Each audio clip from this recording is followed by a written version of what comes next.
Mon ex-fiancé a essayé de me faire croire que son infidélité était un simple test. J'ai dit au revoir et je suis parti.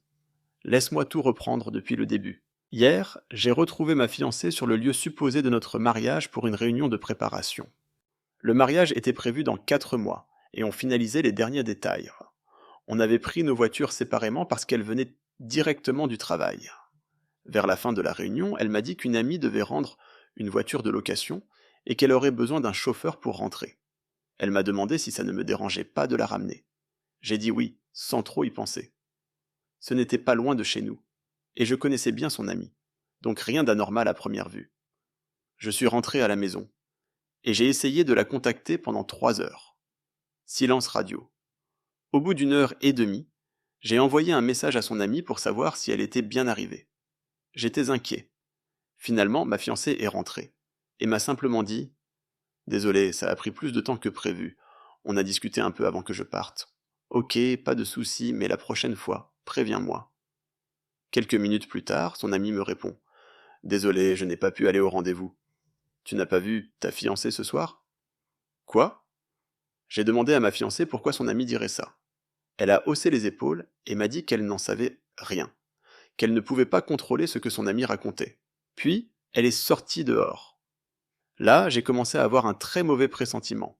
Je ne suis pas du genre à fouiller, mais j'ai regardé son historique d'appels. Et franchement, je ne regrette pas. J'ai vu que, juste après être sortie, elle avait immédiatement appelé son ami. Et avant même d'arriver à notre rendez-vous, elle avait eu une conversation d'1 heure avec un numéro inconnu. Quand elle est revenue à l'intérieur, j'ai essayé de garder mon calme et je lui ai posé des questions. Au fait, c'était quel loueur de voiture? Vous êtes allé où exactement? Elle m'a répondu sans hésiter. Ses réponses semblaient cohérentes, alors j'ai essayé de me raisonner. Peut-être que je me fais des films. J'ai décidé de dormir là-dessus. Mais le lendemain matin, j'ai voulu en avoir le cœur net. Je lui ai demandé de me montrer le message de son ami lui demandant de la récupérer. Je voulais m'excuser d'avoir douté d'elle si tout était vrai. Non, je ne vais pas te le montrer. Bizarre. Hier, sur la route, je t'ai vu au téléphone. C'était qui? Oh, c'était l'ami que j'ai récupéré après. Là, j'ai su qu'elle mentait. J'ai vu ton historique d'appel, et ça ne colle pas. Elle a alors changé de version. En fait, je devais voir un collègue pour parler d'un patient. Quel collègue? Pourquoi ne pas en parler au téléphone? Je lui ai montré des techniques en personne. Il s'appelle Michael. Là, ça puait à plein nez. On ne se ment jamais. Et là, elle refusait de me montrer les messages avec ce fameux Michael. Pourquoi tu ne veux pas me les montrer? Il y a quelque chose à cacher? Tu me trompes? Tu ne veux plus être avec moi?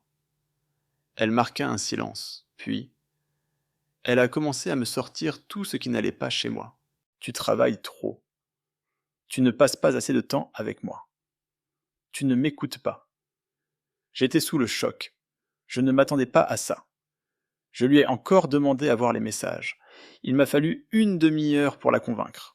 Quand j'ai enfin pu lire la conversation, c'était du pur délire.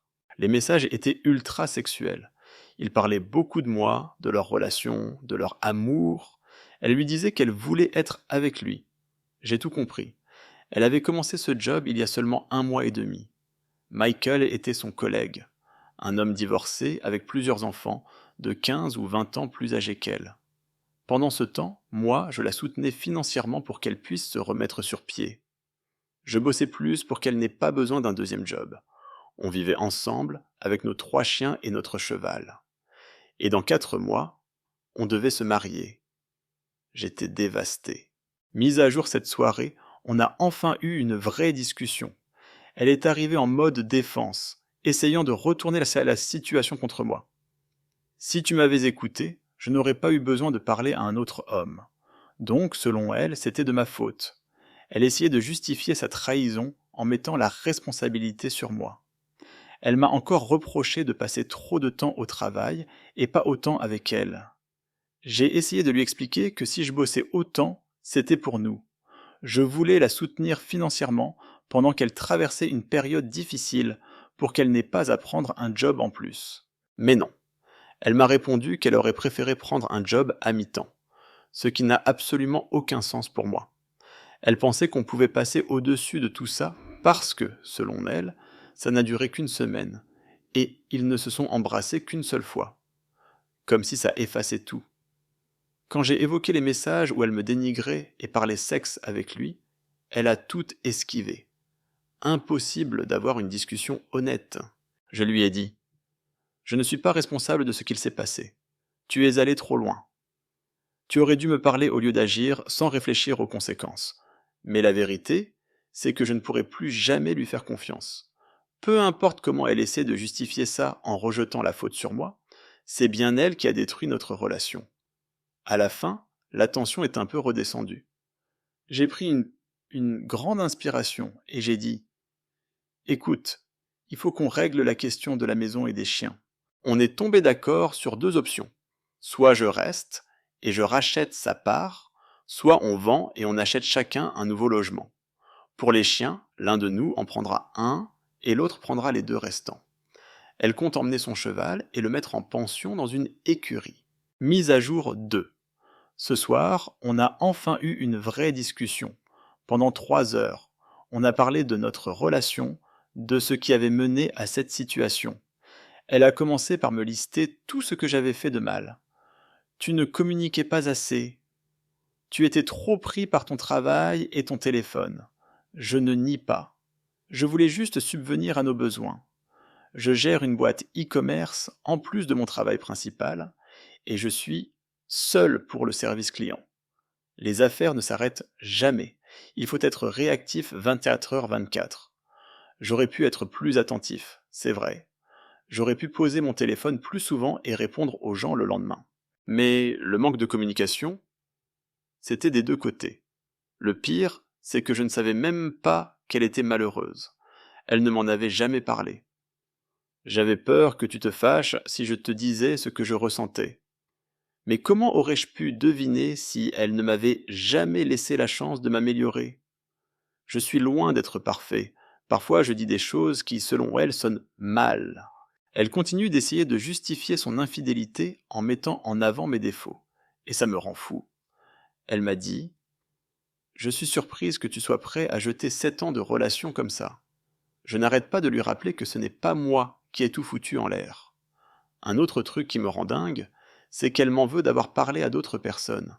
Elle pense qu'on aurait pu régler ça juste entre nous. Et bien sûr, elle a ressorti son excuse préférée. Je n'aurais pas eu besoin de parler à un autre homme si on parlait plus. À force de creuser, j'ai fini par comprendre toute l'histoire. Leur conversation a commencé il y a 1 ou 2 semaines, par SMS. Je ne sais pas s'ils se sont vus en dehors du travail avant, mais la première fois qu'ils se sont retrouvés en dehors du boulot, c'était au parc, soi-disant pour jouer au basket et discuter. Ils ont fini par s'embrasser. Je pense sincèrement qu'il ne s'est rien passé de plus pour l'instant. Mais c'était juste une question de temps avant que ça n'aille plus loin. Elle me jure que ce mec n'est pas son copain.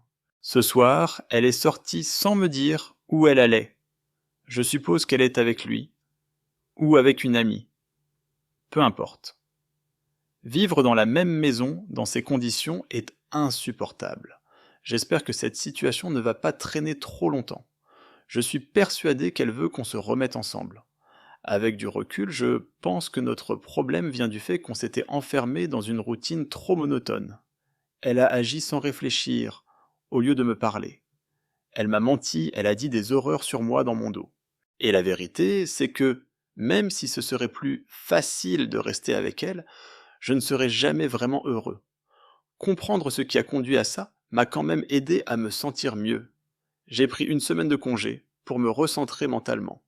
Et surtout, j'ai annulé le mariage. J'ai appelé la salle de réception et officialisé l'annulation. On a pu récupérer une partie de l'argent, mais on en a perdu un peu. Sauf si une autre personne réserve la date, ce qui est peu probable. J'ai aussi contacté ses parents pour les tenir informés. Ils habitent loin, et je suis sûr qu'ils s'inquiètent. Je leur ai assuré que tout se passait calmement, et qu'ils n'avaient pas à se faire du souci pour leur fille. Mise à jour 3. Cela fait presque 1 mois que toute cette histoire a éclaté, et je vous dois une mise à jour. Ce mois a été chargé, émotionnellement intense, et rempli de changements. J'ai transféré nos économies communes sur mon compte personnel, après avoir calculé ce qui m'était dû. J'ai laissé sa part sur le compte joint pour qu'elle puisse la récupérer. J'ai commencé à m'entraîner tous les jours, non seulement pour mon apparence, mais aussi parce que ça m'aide à penser plus clairement. J'ai acheté de nouveaux vêtements, pris du temps pour moi, vu mes amis et ma famille. Cette relation m'avait isolé, et je ne l'avais même pas remarqué. J'ai commencé une thérapie, et c'est probablement l'une des meilleures décisions que j'ai prises. Parler à quelqu'un de neutre, structurer les pensées que j'ai, comprendre mes décisions et avancer dans la bonne direction, ça m'aide énormément. Je compte continuer, même après que tout soit terminé, juste pour continuer à m'améliorer. Je vis toujours sous le même toit que mon ex. Elle dort dans la chambre d'amis, et nos échanges se limitent à des questions sur les chiens. Je la méprise profondément, et j'ai abandonné l'idée de lui faire comprendre quoi que ce soit. Elle est incapable de se remettre en question, et préfère me blâmer pour tout. J'ai pris les devants pour la vente de la maison. J'ai contacté un agent immobilier, mais elle a insisté pour qu'on en consulte 2 autres. J'ai tout organisé, comme toujours. Après les rencontres, on a fini par choisir le premier agent. Les photos ont été prises dimanche. L'annonce a été mise en ligne le soir même. Et une journée porte ouverte est prévue samedi. Elle mettra le cheval en pension quelque part, mais n'a pas encore précisé où. Pour les chiens, elle veut les garder ensemble. J'ai proposé d'en prendre un ou aucun, et elle a préféré les garder tous. Environ une semaine, j'ai rencontré quelqu'un. Ce n'est rien de sérieux, et je ne me fais pas d'illusions, mais c'est agréable de passer du temps avec elle. Elle a vécu une situation similaire et comprend ce que je traverse. Ce qui me frappe le plus, c'est à quel point elle est gentille, indépendante et attentionnée. Ça met en perspective à quel point mon ex était égoïste et manipulatrice. Mise à jour 4. Cela fait un bon moment que je n'ai pas donné de nouvelles sur cette situation. C'est fou de penser que tout ça s'est passé il y a plus de 4 mois maintenant.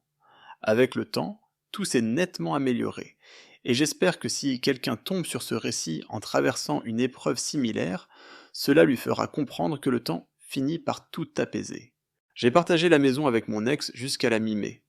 C'était difficile de vivre sous le même toit, avec elle et les chiens, en sachant que la vie que je connaissais avait pris fin.